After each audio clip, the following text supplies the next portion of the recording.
Hello there. We consider now, again in the context of regression, looking at some measures of strength of a linear relationship. Now, for two variables x and y, we address the strength of the linear relationship between the two.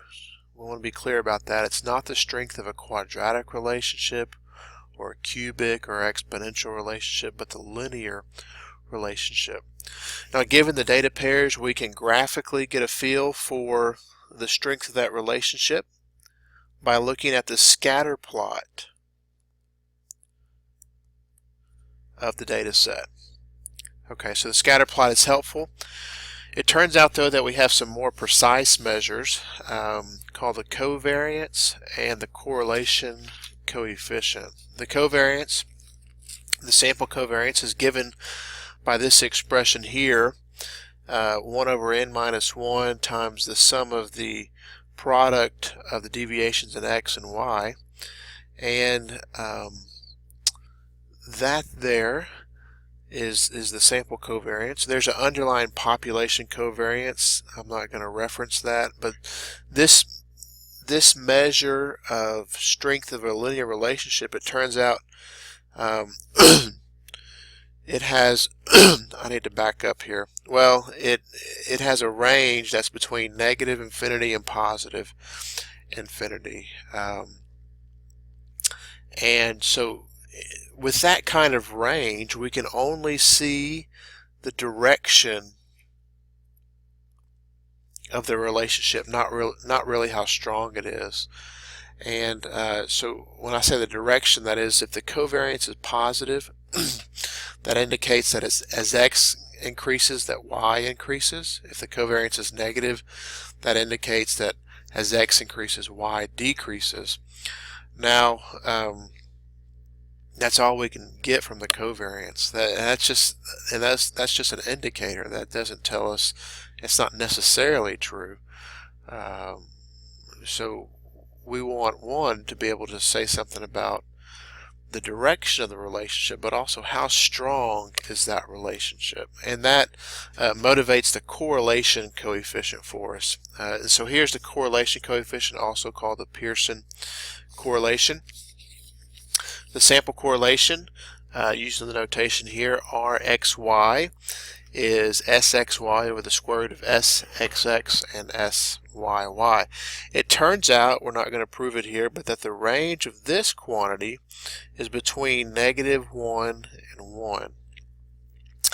And I want to reference in your book figure 1122, and here is that from the book. If you look here, this the top, moving from, I guess, the top left to the bottom right, you see those pictures there. These are what these are.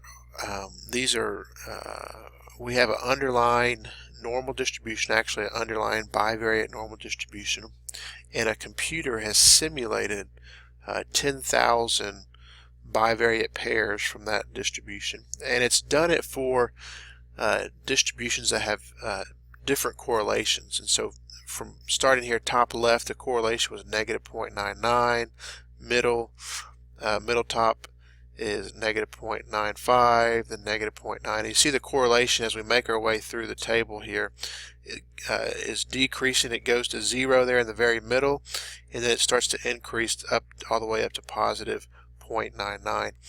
And you can see that as the correlation is close in absolute value to 1, that the data is tightly packed around a line, and as the correlation gets closer to 0, that the data is more spread about a line or just a random scatter as the correlation gets even really close to 0.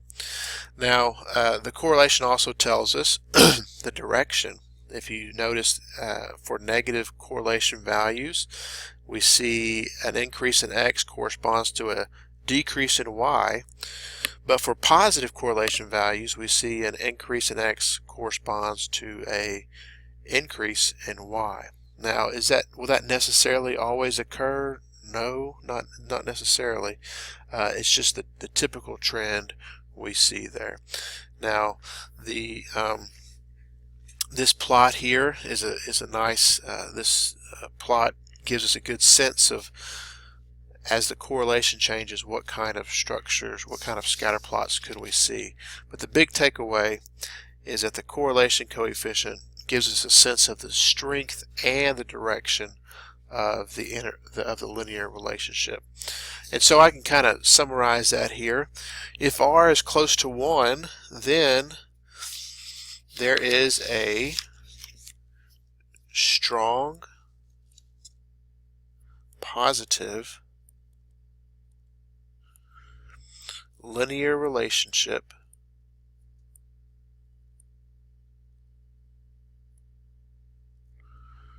between X and Y. All right, you see that in the scatter plots on figure 1122. If R is close to -1, then there is a strong negative linear relationship between X and Y. Okay, to reiterate what the correlation coefficient allows us to see the direction and the strength of the linear relationship. That's important. I want to reiterate that. There's a lot of relationships that two variables could have, but the correlation coefficient allows us to somehow assess the strength and the direction of the linear relationship. Okay, and that's what these plots here get at that. If you look here, in all these plots, the correlation coefficient is equal to 0.81. All right, so we're not going to compute it, but that's what we're told here. But really, in this situation, the top left plot, would it really only be appropriate to use that measure as an indicator of how strongly related X and Y are? Because it's, in terms of a linear relationship, that scatter plot is the one that really looks appropriate. When you look at the upper right scatter plot here, this looks more like a quadratic relationship. Okay, and when you look at the bottom left scatter plot, all the data points are perfectly on a line except that one. What's going on with that? If you saw that in a data set, that would be cause for you to go back and look at the original data and see, well, why is this one particular point so far away from the others? And then here, this kind of data, all the X values are 8 and the Y values are changing about that, except here there's one X value that's looks to be 19 with a Y value of 12. Still has a high correlation, but really is the correlation. So do we want to say that because of this high correlation that X and Y are strongly linearly related? Well, no, that would be erroneous. Here, most egregiously, and then in these two plots, to some extent, that would be a problem of using the correlation coefficient to describe the strength of relationship between X and Y there. So just be mindful of that the correlation coefficient is the strength of the linear relationship. Another thing I want you to be mindful of is that high correlation is commonly mistaken for a cause and effect relationship. An example here is that several studies may show that a high-fat diet is found to be a risk factor for breast and colon cancer. Now, other studies, and this study, we could really only say from those studies that a high-fat diet and cancer have an association, not that a high-fat diet causes cancer. That's a much stronger statement. The other factors may be involved in a person developing breast or colon cancer. And so we want to be careful with our interpretation of correlation and also our interpretation of the phrase association. Those are weaker statements as compared to a cause and effect sort of relationship. All right, moving on here. This correlation. Now, this correlation coefficient that we developed here was the correlation of a sample. Now, it's actually an estimator for an underlying population correlation coefficient, and I'm going to call that rho. So I'm going to let rho xy here be the population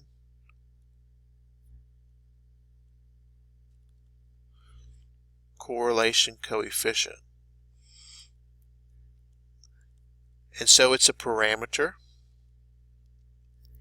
It's a parameter, and for us, like most parameters, it is unknown. So suppose we want to do a test on it based on some data. So suppose we want to test the following: that the null hypothesis is that rho is 0 versus that it's non-zero. Or we could have some other one-sided alternatives if we wanted to do that. That would be okay. That is can we test if rho is positive or if rho is negative? This sort of thing. This is a frequently used test in applied statistics, just to check to see if two variables have some sort of correlation. Now, I want to warn you that rejecting this null hypothesis and accepting this alternative doesn't mean the correlation is strong. It just means you have evidence that the population correlation is not 0. Okay. Now, if you fail to reject this, then that's probably stronger evidence that a linear relationship isn't present, as opposed to if you reject this and accept this alternative, that in fact the linear relationship is present. But anyway, so this is, that said, this is a test that's done, and I want you to be aware of it. The test statistic here, it's a t-test statistic, and it's the sample correlation, RYX, times the square root of n minus 2 over 1 minus r squared YX. And this is with degrees of freedom equal to n minus 2. Okay? I want to make a note here about this test. It turns out this test is equivalent to the t-test on the population slope. When you test the population slope, if it's 0 or not, this test is on the correlation coefficient is equivalent to the test on the population slope being 0. Okay, I make a note here that the book gives a confidence interval for the correlation coefficient. You can reference that if you want to.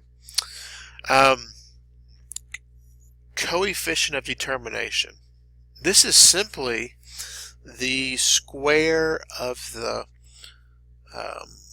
correlation coefficient, but it turns out, that's how we're going to compute it, but it turns out it has another representation. It turns out that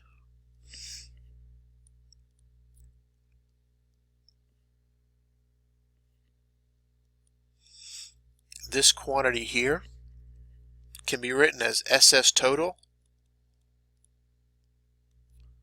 minus SS residual divided by SS total. And so if you look at it in this sense, I'm not going to derive the algebra behind it, but if you look at it in this sense, it's the variability, the total variability, and the response here. Let's see, I'm trying to...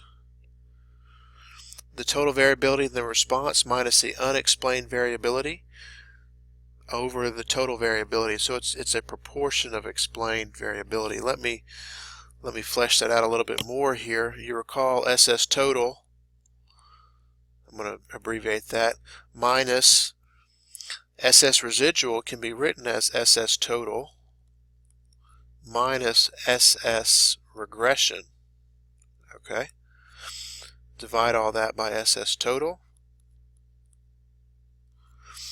Now the SS totals cancel out, and so mathematically in the numerator I've got SS regression over SS total. And so what is that? Well, if I want to go further here, SS regression is actually equal to r squared xy times SS total. So what I've done is I've rewritten SS regression, which is the measure of the variability that the regression model is explaining in the response. I've written that measure of variability as a proportion, or a number times the total variability in the data. And so because of that, this quantity has a nice interpretation.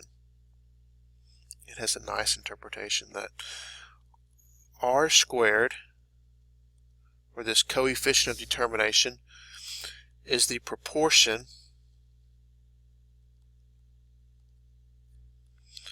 of variability in y that is explained